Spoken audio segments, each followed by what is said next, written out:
முதல் கும்பாபிஷேகம், இரண்டாவது கும்பாபிஷேகம் 96ல இரண்டாவது கும்பாபிஷேகம் 32ல கட்டி 96 வரை இந்த ஆலயத்துல எந்த பழுதும் இல்லாம சிறப்பா இருந்திருக்கு. இந்த கோயில் அப்படி கட்டிருக்காங்க. கோயில் அன்னைக்கு 96ல இரண்டாவது கும்பாபிஷேகம், 2009ல 15/2/2009ல கடந்த கும்பாபிஷேகம் மூணாவது கும்பாபிஷேகம்.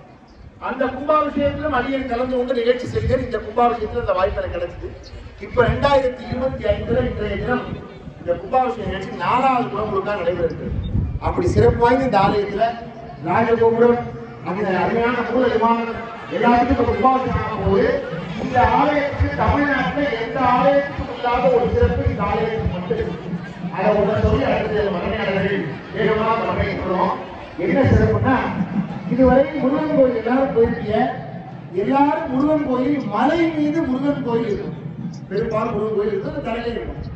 மலை மீதுதான் முருகன் இருப்பார். எல்லா ஆலயங்களையும் மலை மீதுதான் கருவறையில் முருகப்பெருமான் குடிக்கொண்டிருப்பார். ஆனால் இந்த ஆலயத்துல கருவறைக்குள் மலை மீது முருகப்பெருமான் இருக்கார். மற்ற ஆலயத்துல கூட மலை மீது கருவறையில் முருகன். ஆனால் கண்டராயன்பட்டி தெண்டாதமானி ஆலயத்துல கருவறைக்குள் மலை போல கட்டி அதன் மீது முருகன். அப்ப என்ன சிறப்பு? மலை மீது ஏறி வந்து முருகனை பார்க்கறதுங்கிறது ஒரு வகை.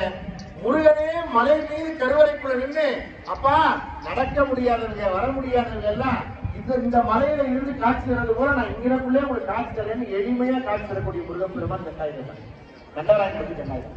அந்த விதத்திலே ஒரு அற்புதமான ஆலயமாக திகழக்கூடிய இந்த ஆலயத்தினுடைய விமான கலசத்தில் தண்டாயுதபாணியினுடைய அற்புதமான அந்த சுதை சிற்பங்களும் சிவபெருமான், விநாயகர், திருமால், பிரம்மன் போன்ற சிற்பங்கள் எல்லாம் அருமையாக அமைந்திருக்கிறது.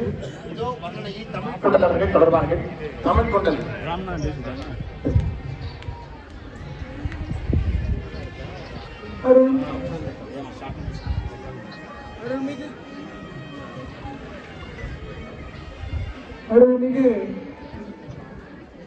அருள்மிகு தண்டபாணி ஆய்ந்த திருக்குட நன்னீர் நாட்டு விழா இன்னும் சிறிது நேரத்திலே பாரோடு விண்ணும் மண்ணும் 18 சிவகணங்களும் ஏற்ற பாட துதிக்க வணங்க வெகு விமரிசையாக நடைபெற இருக்கிறது.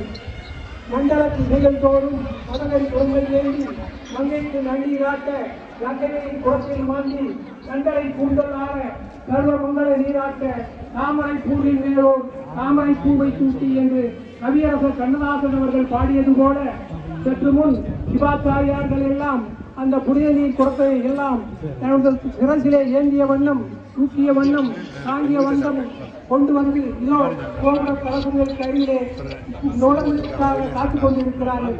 அந்த கண்கொள்ளா காட்சியை கண்டு கொண்டிருக்கிறோம். எங்கு பார்த்தாலும் மெய்யன்பர்கள் கூட்டம், எங்கு பார்த்தாலும் அடியார்கள் கூட்டம், எங்கு பார்த்தாலும் தொண்டர்கள் கூட்டம், எங்கு பார்த்தாலும் ஆன்மீக பெரியவர்